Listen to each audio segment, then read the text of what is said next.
Antes del grito hubo silencio. Antes del pogo hubo edición.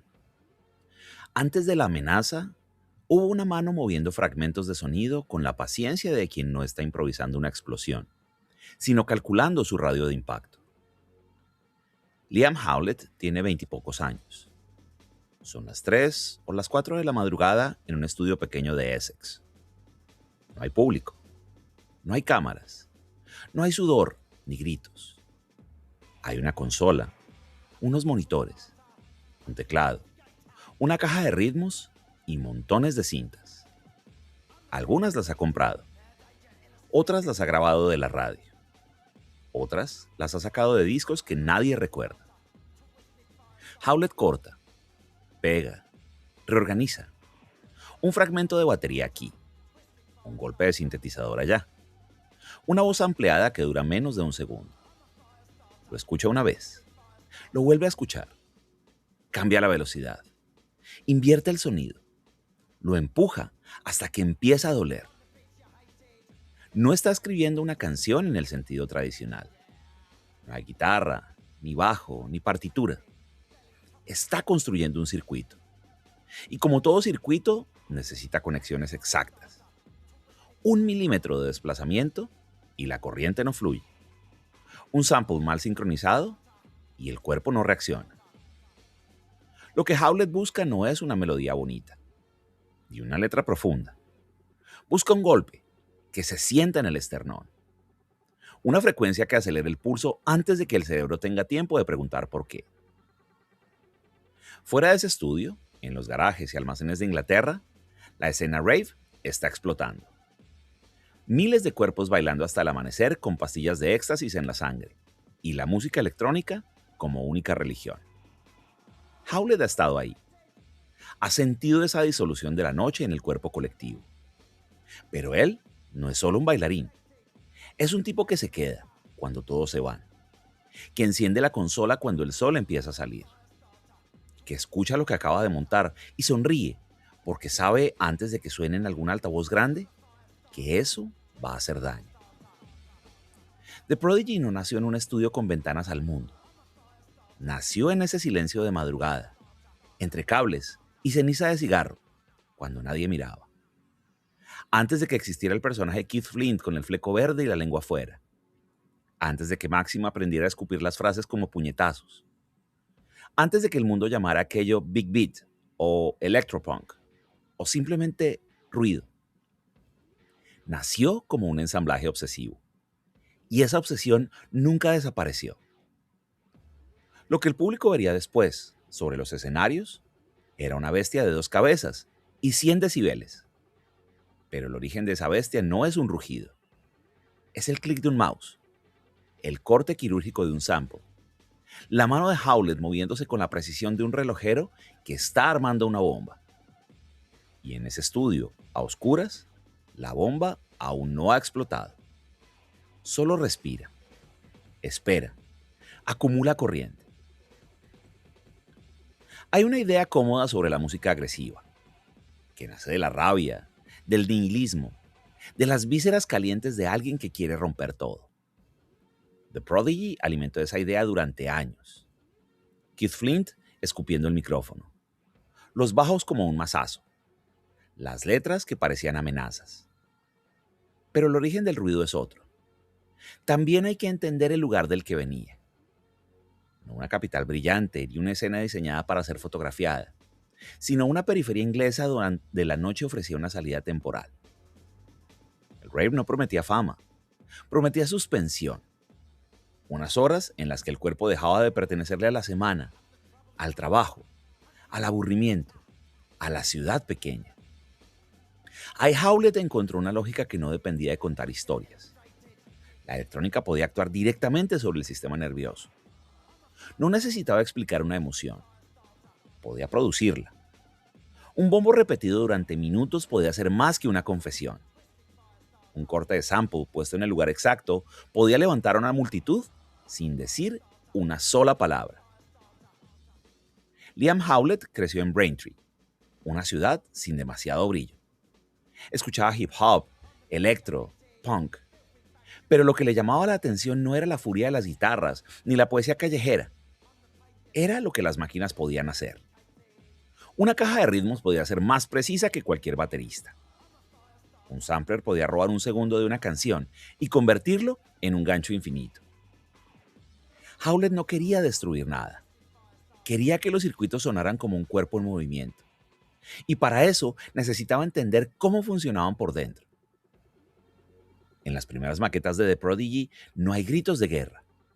Hay pulsos, hay cortes, hay repeticiones hipnóticas. Lo que suena a amenaza es en realidad fascinación. La agresividad no era un fin, era un efecto. El resultado de empujar un sintetizador hasta que distorsiona. De acelerar un breakbeat hasta que parece que se va a descoser. Y esa es una de las contradicciones más limpias de la banda. El público escuchaba peligro. Los ingenieros de sonido escuchaban oficio. Y Howlett, en el centro, escuchaba las dos cosas al mismo tiempo. El golpe en el pecho y la lógica fría que lo hacía posible. No se trataba de canalizar odio. Se trataba de diseñar una descarga. The Prodigy pudo haber sido un proyecto solitario de Liam Howlett. Muchos productores electrónicos de los años 90 trabajaban solos, con samplers y sintetizadores, sin necesidad de una banda al uso. Pero Howlett entendió algo muy temprano. La música de baile, para ser amenazante, necesitaba cuerpos visibles. Así llegaron Keith Flint, Leroy Thornhill y Maxim Reality. Flint y Thornhill venían de la escena rave de Essex. Eran bailarines, no músicos. Maxim, por su parte, era un MC, con el verbo afilado y una presencia que no pedía permiso. Howlett los colocó en el escenario no como artistas independientes, sino como frecuencias. Cada uno ocupaba una zona distinta del circuito. Leroy bailaba con una contención casi mecánica. Flint se convertía en un animal de feria. Maxim tomaba el micrófono como quien agarra una herramienta de construcción. Si Flint era chispa, Maxim era filo. Si Leroy era memoria del baile, Howlett era el panel eléctrico donde todo encontraba dirección. La formación clásica no fue un golpe de azar. Fue un ensamblaje calculado. Howlett sabía que su música, hecha de samples y cajas de ritmos, podía resultar fría en vivo. Necesitaba carne, necesitaba sudor, necesitaba caras que el público pudiera odiar o amar o temer. Pero ojo, ellos no eran el centro. El centro era el circuito. Flint, Maxim y Leroy eran las terminales por donde la corriente salía a la superficie.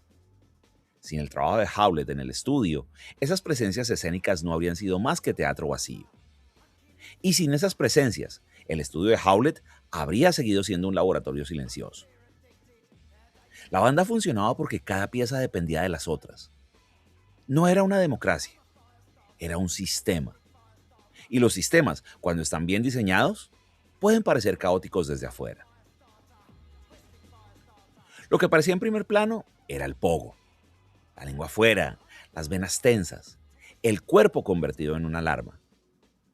Pero antes de ser una figura de amenaza, Keith Flint fue un bailarín de la escena rave de Essex. Alguien que entendió que la electrónica también podía tener rostro, teatro, carne. Flint no llegó a The Prodigy como cantante. Llegó como energía corporal. Howlett lo puso en el escenario para que moviera al público, no para que cantara.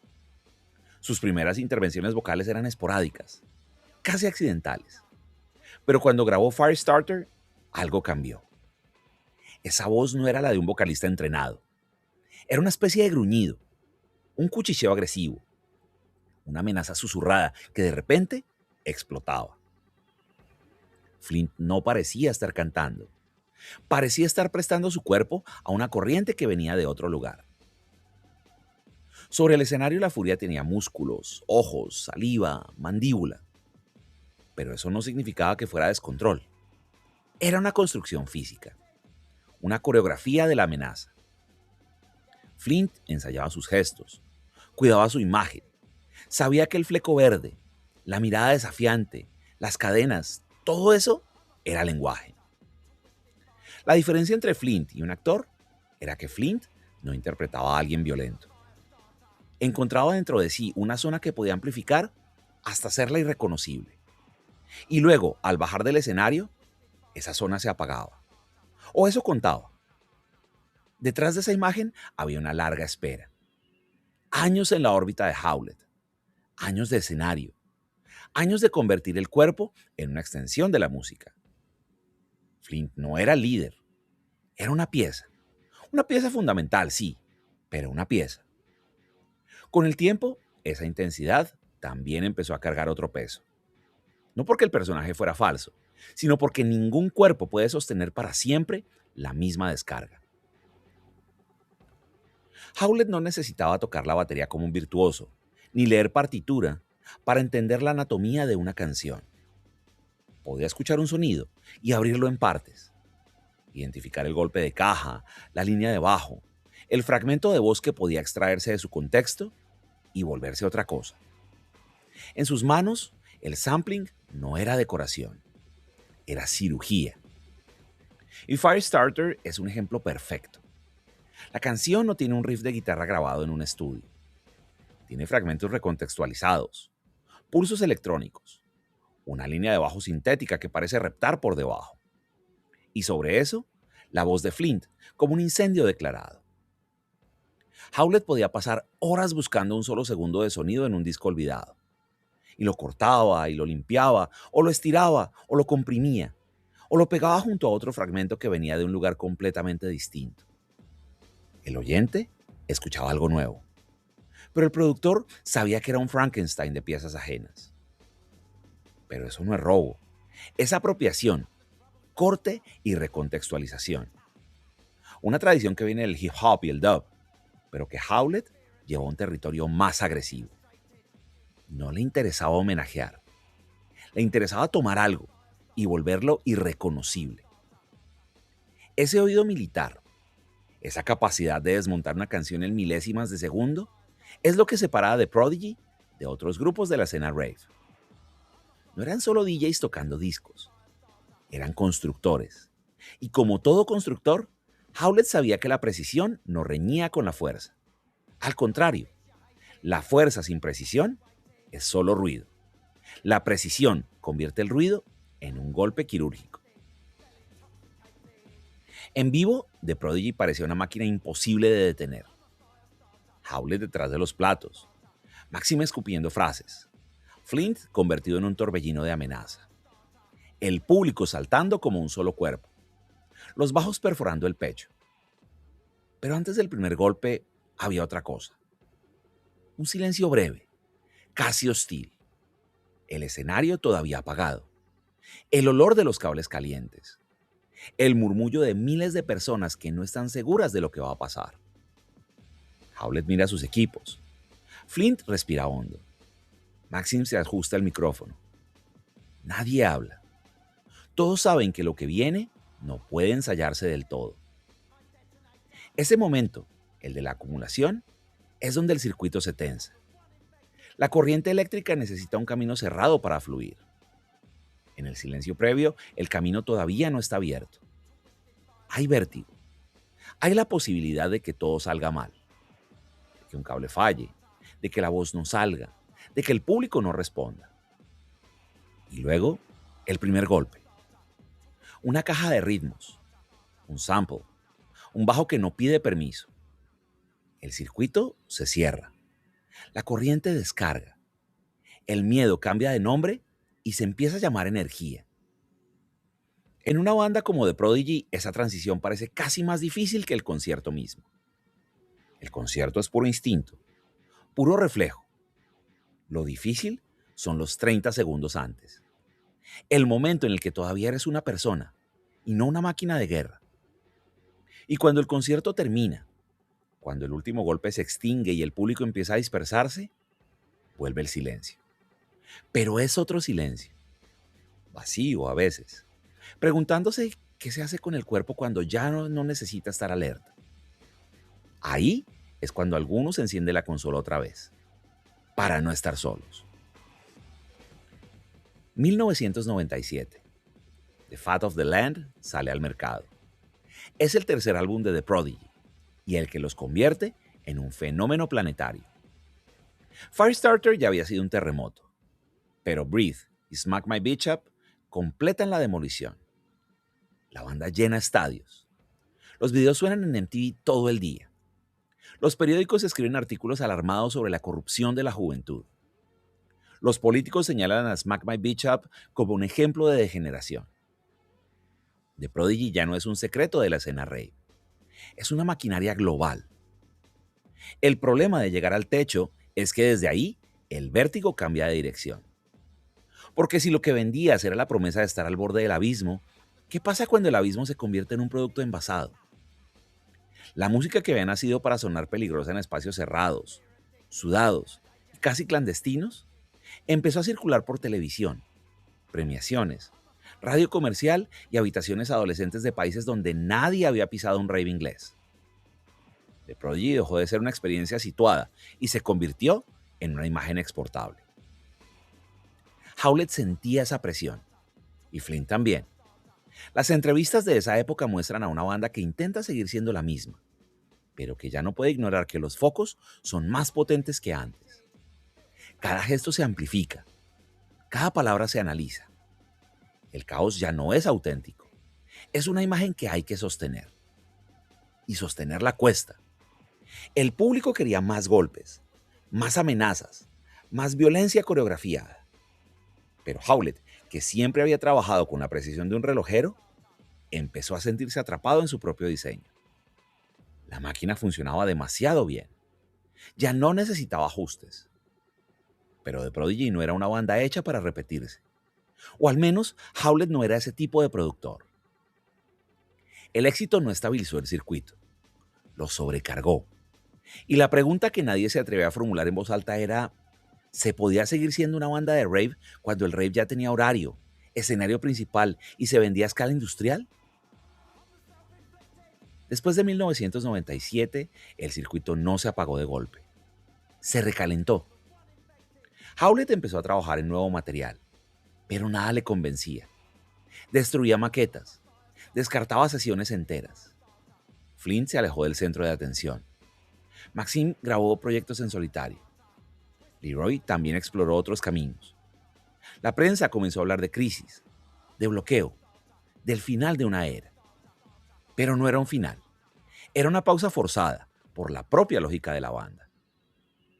The Prodigy había nacido de la obsesión de un tipo en un estudio pequeño. Ahora ese tipo tenía todo el dinero y todo el tiempo del mundo. Y precisamente eso, paradójicamente, lo paralizaba. Porque cuando no hay límites, cuando no hay urgencia, cuando no hay la presión de una fecha de entrega de un presupuesto ajustado, la creatividad a veces no sabe qué hacer consigo misma. 7 años pasaron hasta que salió Always Outnumbered, Never Outgunned en 2004. El disco era un reinicio incómodo. Más Howlett que grupo, más laboratorio que pandilla, más reconstrucción que regreso triunfal. Flint apenas aparecía. Maxim tenía un papel secundario. Era, en muchos sentidos, un disco en solitario de Liam Howlett con el nombre de The Prodigy pegado en la portada. La crítica no supo qué hacer con él. Los fans tampoco. Sonaba The Prodigy, pero le faltaba algo. Y ese algo era el cuerpo colectivo, la tensión sobre el escenario, la sensación de que la banda era más que la suma de sus partes. La música volvió, sí, pero no volvió con el mismo cuerpo. Y Howlett lo sabía. Por eso, poco después, empezaría a recomponer lo que se había desarmado. Con Invaders Must Die en 2009, The Prodigy volvió a sonar como una banda que reconocía su propio voltaje. No era una restauración exacta de los años 90, pero sí una recuperación de pulso. Los cuerpos otra vez al frente, la máquina otra vez en marcha, el público otra vez dentro del circuito. Flynn recuperó una presencia central en el frente escénico y vocal. Maxim volvió a escupir frases con la vieja autoridad. Howlett encontró de nuevo el placer de los golpes simples y efectivos. El disco funcionó. Los conciertos se llenaron. La prensa habló de regreso. Pero algo había cambiado. Y no podía no haber cambiado. Flynn ya no tenía 25 años. El cuerpo que antes parecía hecho de cableado eléctrico, ahora mostraba el peso del tiempo. En entrevistas de esos años aparecía otro Flint. Hablaba de motocross, de su pub en Essex, de una vida que no dependía únicamente del escenario.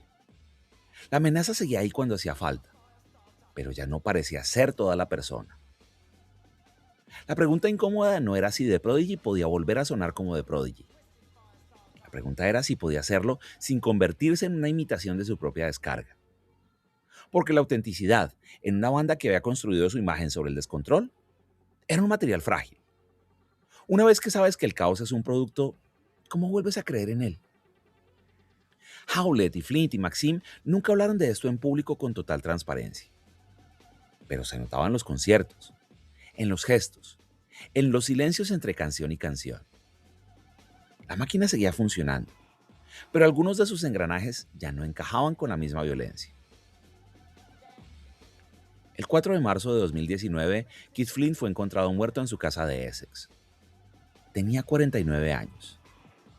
La investigación confirmó la causa física de la muerte, pero no cerró la historia con una palabra definitiva. No hubo evidencia suficiente para concluir suicidio ni accidente. El dictamen fue abierto. Una falta de cierre que de alguna manera resulta más honesta que una moraleja fácil. Esa ausencia de una sola verdad impide convertir su muerte en un relato de manual. No es la historia del rockero quemado por el exceso. No es la del genio incomprendido. No es la del héroe que se apaga en soledad. Es otra cosa más incómoda. Un artista que durante décadas encendió la energía de miles de cuerpos y dejó, detrás del ruido, una pregunta que nadie puede responder por completo. Lo que Flynn dejó no es un legado heroico. Es una grieta. Una interrupción en el circuito que nadie supo reparar porque simplemente no había reparación posible. La prensa escribió artículos. Los fans dejaron flores y velas y mensajes.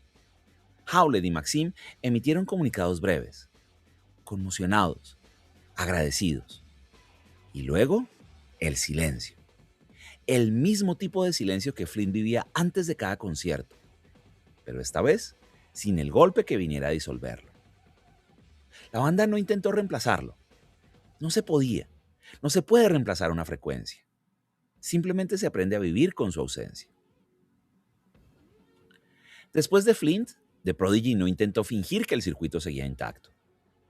Howlett y Maxim volvieron a los escenarios con una ausencia en el centro. No como un hueco que pudiera llenarse, sino como una parte del sistema que había dejado de emitir señal. Continuaron porque la música no se detiene por completo cuando alguien se va.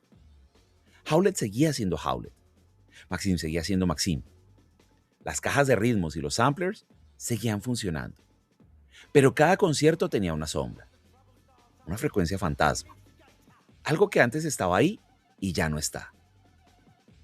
Cuando hoy suenan los primeros golpes de Firestarter, el público todavía responde como si alguien hubiera abierto una compuerta. Pero la canción ya no arde igual. La electrónica puede repetir un pulso con exactitud. Puede conservar una voz, o disparar un sample, o sostener una frecuencia durante años. Lo que no puede hacer es simular una presencia. Tal vez por eso la imagen final no debería ser un festival, sino otra vez un cuarto cerrado. Howlett frente a sus máquinas. No como el joven que descubre que puede convertir un sample en amenaza, sino como alguien que sabe que cada sonido carga fantasmas. El estudio ya no es solo el lugar donde empieza la explosión. También es el lugar donde se administra la memoria. Hay algo cruel y hermoso en eso. The Prodigy siempre trabajó con fragmentos, pedazos de canciones, voces arrancadas de otro contexto, golpes reciclados hasta perder su origen. Su lenguaje nació de hacer vivir de nuevo aquello que ya había sido grabado. Después de Flint, esa técnica dejó de ser solo una herramienta musical y empezó a sentirse como una forma de duelo. Cada repetición conservaba algo, pero también recordaba lo que no podía volver. Y quizá ahí está el último circuito de The Prodigy. Una música construida para parecer indestructible, atravesada para siempre por algo que sí se rompió. No hay moraleja, no hay redención. Solo la imagen de un estudio, otra vez de madrugada, donde Howlett escucha el ruido y decide que todavía vale la pena. El caos al final no era solo lo que lanzaban hacia el público, Era la forma que habían encontrado para cubrir un silencio. Y cuando una de las piezas más frágiles del sistema se quebró, ese silencio apareció por un instante, no como vacío, sino como la corriente oscura que siempre había estado debajo. Gracias.